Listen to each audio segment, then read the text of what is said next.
আপনার বাগানে যদি জায়গার পরিমাণ কম থাকে, এই চেষ্টাটা করুন। এরকম একটা ট্রের মধ্যে এই পাত্রগুলি সাজিয়ে রাখুন। বারান্দার মধ্যেই কিন্তু চাষ হয়ে যাবে এবং সারা বছর আপনি ধনেপাতা রান্নাঘরের জন্য এখান থেকেই যোগান দিতে পারবেন। যে কোনো ফার্টিলাইজারের দোকানে খোঁজ নিলেই এই পলিথিনগুলো পেয়ে যাবেন। এগুলির মধ্যে আমরা বিভিন্ন গাছের চারা তৈরি করবার জন্য কিন্তু এটা বেশ ভালো। তাই এই পলিথিনটা আমি ব্যবহার করেছি ধনেপাতা চাষ করবার জন্য এবং দাম খুবই কম। একটু খোঁজ করুন এবং এটা বিভিন্ন এলাকায় বিভিন্ন দামে অবশ্য বিক্রি হয়, সেটা আপনার এলাকার উপর ডিপেন্ড করবে। পলিথিনের মাঝখানে মিডিয়া ভরাট করবার আগে এই কাজটা করে নেবেন। এভাবে ছিদ্র করে নেবেন। দেখুন, এরকম 3টা বা 4টা ছিদ্র করলে যথেষ্ট, কারণ এই ছিদ্রগুলি না করলে ড্রেনেজ সিস্টেমটা ভালো হবে না এবং অতিরিক্ত জল পলিথিনের মধ্যে আটকে থাকবে, গাছগুলি মরে যাওয়ার সম্ভাবনা আছে। এভাবে 4টা থেকে 5টা ছিদ্র করে নেবেন মিডিয়া ভরাট করার আগে। এবার চলুন মিডিয়াটা কিভাবে প্রস্তুত করব। এখানে নিয়েছি সাধারণ মাটি। এই পাত্রে রয়েছে লিপ কম্পোস্ট, একদম বাড়িতে তৈরি করা অরিজিনাল। সিস্টেমটা একটু ভালো করে বুঝুন। আমি যে পলিথিনটা ছিদ্র করে নিয়েছি এর মধ্যে সাধারণ মাটি যেটা নিয়েছিলাম এটা সম্পূর্ণ ভর্তি করে নেব। প্রথম অবস্থায় এই কাজটাই করব, অর্থাৎ শুধুমাত্র সাধারণ মাটি নিয়ে পলিথিনটা ভর্তি করব। দেখুন, ভর্তি করে নিয়েছি। একদম সম্পূর্ণ ভর্তি করবেন না, মোটামুটি 2 ইঞ্চি বা 3 ইঞ্চি জায়গা ফাঁকা রাখবেন। পরবর্তী কাজ হলো এই মাটিটাকে এবার এখানে ঢেলে দিন। এটাকে সমান 2টো ভাগে ভাগ করে নিন। একটু এদিক সেদিক হলেও কোনো ব্যাপার নয়, একটা অনুমান করে নেবেন। এরকম আমি 2টো ভাগে ভাগ করে নিলাম। হয়ে গেল। পছন্দ মতো যে কোনো একটা ভাগ সরিয়ে নিলাম। সরিয়ে নিয়ে ফেলে দেব না, পাশেই রাখবো। মানে প্রথমেই সরানোর দরকার নেই, এভাবে পাশেই রেখে দেবেন।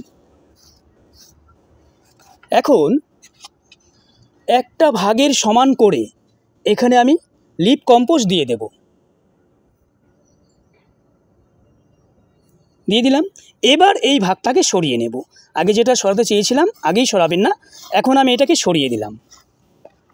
তাহলে 50% সাধারণ মাটি আর 50% লিপ কম্পোস্ট।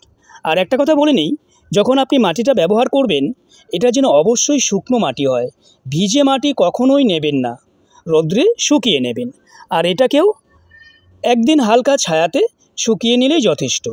যদি শুকিয়ে না নেন তাহলে ফাঙ্গাস আক্রমণ করবার মারাত্মক ভয় থাকে।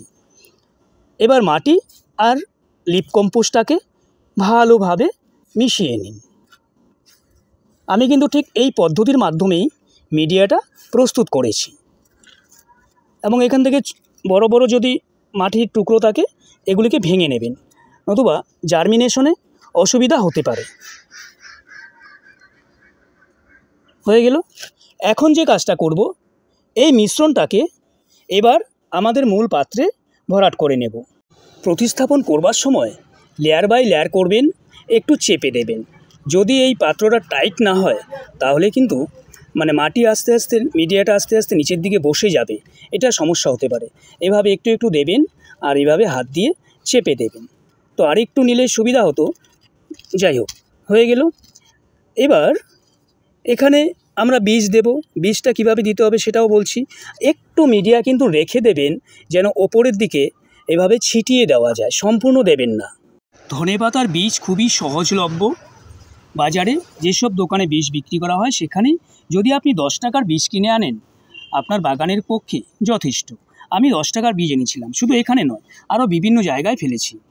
তো প্রথমে বাড়িতে এনে যে কাজটা করবেন, যদি সম্ভব হয় হালকা রোদ্রে শুকিয়ে নেবেন। তারপরে হাত দিয়ে এভাবে যদি একটু চাপা দেন, বীজগুলো 2টো টুকরো হয়ে যাবে। 2টো টুকরো অবশ্যই করে নেবেন। আর হাত দিয়ে না পারলে কোনো কিছুর উপরে রেখে এভাবে কোনো কিছুর মাধ্যমে চাপা দেবেন, 2 ভাগ হয়ে যাবে। তারপর সেটাকে 24 ঘন্টা জলের মধ্যে ভিজিয়ে রাখবেন। পরের দিন সকালে জলটা ছেঁকে একটা কাপড় দিয়ে বেঁধে রাখবেন। 4 থেকে 5 ঘন্টা পরে আপনি আপনার পাত্রের মধ্যে বীজগুলি ওপর দিয়ে ছিটিয়ে দেবেন। একটার উপর যেন একটা লেগে না থাকে সেভাবেই দেবেন। আমার কাছে এই মুহূর্তে বীজ নেই, দেখাতে পারছি না, তো ধরুন বীজগুলো আমি দিয়ে দিয়েছি। এরপরে সেই মিডিয়াটাই ওপরে এইভাবে দিয়ে একটু চেপে দেবেন, জল দেবেন।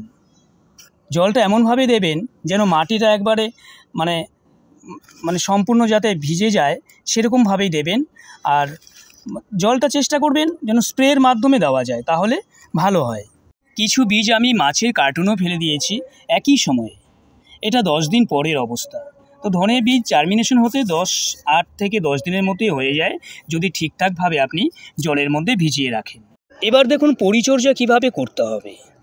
খুব সাধারণ, আমি বাগান খুব সাধারণভাবেই করি, তো আপনাদেরকেও বলছি হাইফাইভাবে করতে যাবেন না। এখন যখন গাছগুলি উঠবে, ওঠার পরে শুধুমাত্র জল দেবেন, অন্য কোনো কিছু দেওয়ার প্রয়োজন নেই। জল দিয়ে যান। যখন দুপাতা এটা দুপাতা হয়েছে, এখান থেকে যখন মেন পাতাটা বেরোবে, মোটামুটি আরও 2 বা 3টা বেরোবে, তখন এর মধ্যে কিন্তু আমরা সলিড সারটা দিতে পারবো না, লিকুইড সার দেব। আর যখন আমি লিকুইড সারটা দেবো, তরল সারটা দেব, আবারও ভিডিও আপলোড করব, শুধুমাত্র সঙ্গে থাকবেন। আজকে শুধুমাত্র এই তথ্যটাই শেয়ার করবার ছিল। প্রত্যেকে ভালো থাকবেন, সুস্থ থাকবেন।